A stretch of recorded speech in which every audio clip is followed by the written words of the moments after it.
അസ്സലാമു അലൈക്കും വറഹ്മത്തുള്ളാഹി. പ്രിയപ്പെട്ടവരെ, ശബ്ദം ഇടറുകയാണ്.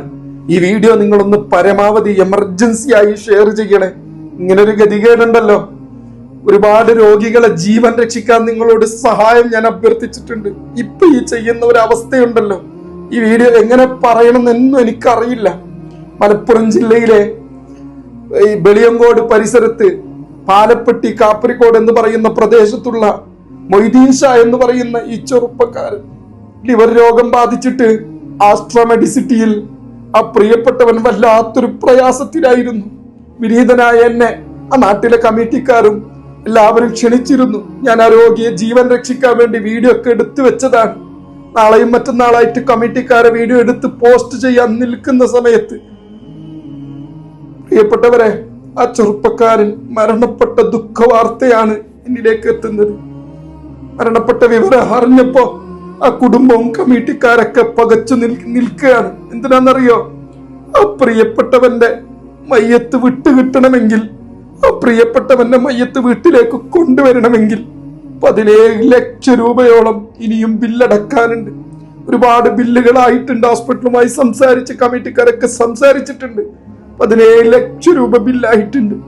നമ്മൾ ഹോസ്പിറ്റലുകളൊക്കെ ഒന്ന് കുറ്റപ്പെടുത്തല്ല, ആ പ്രിയപ്പെട്ടവന്റെ ജീവൻ രക്ഷിക്കാൻ അവരൊക്കെ ശ്രമിച്ചിട്ടുണ്ട്. ഞാൻ അവിടെ ആ പ്രിയപ്പെട്ടവന്റെ സങ്കടം, ആ രോഗാവസ്ഥ പകർത്താൻ വേണ്ടി വീഡിയോ ചെയ്യാൻ പോയ സമയത്ത് ആ പ്രിയപ്പെട്ടവൻ പറഞ്ഞ വാക്കുകൾ ഈ ചെവിയിൽ ഇപ്പോഴും ഈറടിക്കുകയാണ്. പ്രിയപ്പെട്ടവരെ, വീഡിയോ ഈ സമയത്ത് വെക്കുന്നത് അത്ര നല്ലതല്ല.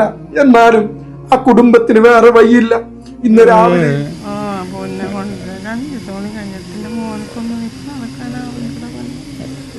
എനിക്കെടുക്കാനാവുന്ന വീട്ടിൽ വന്നാലാവുള്ളൂ. എന്നാണ് മനസ്സിലായും വിളിക്കാം. പ്രിയപ്പെട്ടവന്റെ ഭാര്യ എനിക്ക് മെസ്സേജ് ചെയ്തിട്ട് പറഞ്ഞു, ഉസ്താദെ ഞങ്ങളെ ചേർത്ത് പിടിക്കണം, എന്റെ 4 വയസ്സായ കുഞ്ഞേ എനിക്കുള്ളൂ.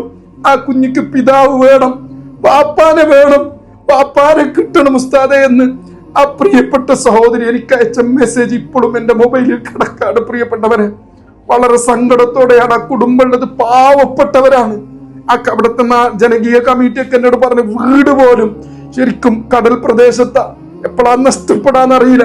അത്രക്കും ദരിദ്രമായ കുടുംബം 17 ലക്ഷം അടിച്ചിട്ട് ആ പ്രിയപ്പെട്ടവന്റെ മയ്യത്ത് എങ്ങനെയാണ് കൊണ്ടുവരുന്നത് അറിയാതെ പകച്ചു നിൽക്കുന്ന സമയമാണ്.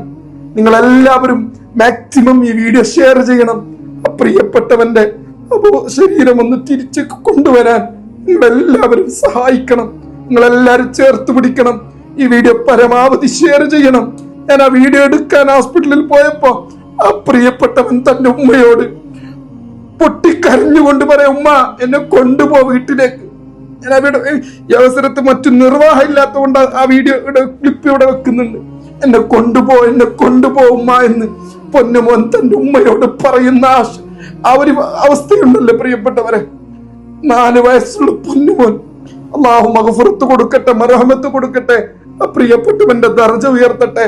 നമുക്ക് ചെയ്യാൻ പറ്റുന്ന ഒരു സഹായം ഇപ്പൊ തന്നെ, ഈ വീഡിയോ എമർജൻസിയാണ്, നിങ്ങളെല്ലാവരും ചെയ്യണം. ഇപ്പോ മോർച്ചറിയിലേക്ക് ആ അദ്ദേഹത്തിന്റെ ഇത് കൊണ്ടുപോയി എന്ന് ആ കുടുംബം വിളിച്ചു പറയുമ്പോ വല്ലാത്തൊരവസ്ഥയാണ്. നിങ്ങളെല്ലാവരും സഹായിക്കണം. ജാബിർ നിസാമിന്റെ ലാഭത്തിനല്ല, എനിക്ക് വേണ്ടിയല്ല, ആ കുടുംബത്തിന്റെ തന്നെ സ്കാനറാണ് വെക്കുന്നത്. നിങ്ങളെല്ലാവരും സഹായിക്കണം, ഷെയർ ചെയ്യണം. എനിക്ക് ഈ അവസരത്തിൽ പറയാൻ പറ്റുന്നില്ല. പ്രിയപ്പെട്ടവനെ ഞാൻ കണ്ടൊരവസ്ഥയും അല്ലാഹു ആ പ്രിയപ്പെട്ടവന് മഗ്ഫിറത്ത് കൊടുക്കട്ടെ. നിങ്ങളെല്ലാവരും സഹായിക്കണം. ആ പ്രിയപ്പെട്ടവന്റെ മയ്യത്ത് നാളെ തന്നെ കൊണ്ടുവരാനുള്ള സംവിധാനങ്ങൾ ഉണ്ടാക്കിയെടുക്കണം. 25-ാം തീയതി ഡിസംബർ 2025 ഇന്നാണ്. ഞാൻ ഇപ്പൊ രാത്രിയാണ് വീഡിയോ ചെയ്യുന്നത്. ഇപ്പൊ തന്നെ അപ്ലോഡ് ചെയ്യും. കമ്മിറ്റിക്കാരുടെ കൺവീനർ എല്ലാവരുടെ നമ്പർ ഇതിൽ വെക്കുന്നുണ്ട്. നിങ്ങൾക്ക് വിളിച്ചന്വേഷിച്ച് ഈ പരമാവധി ഈ വീഡിയോ എല്ലാവരിലേക്ക് എത്തിച്ച് നിങ്ങളൊന്ന് സഹായിക്കണം. ആ കുടുംബത്തിന് വേണ്ടി പ്രാർത്ഥിക്കണമെന്ന് വിനയത്തിന്റെ ഭാഷയിൽ അഭ്യർത്ഥിക്കുകയാണ്. അസ്സലാമു അലൈക്കും വറഹ്മത്തുള്ളാഹി.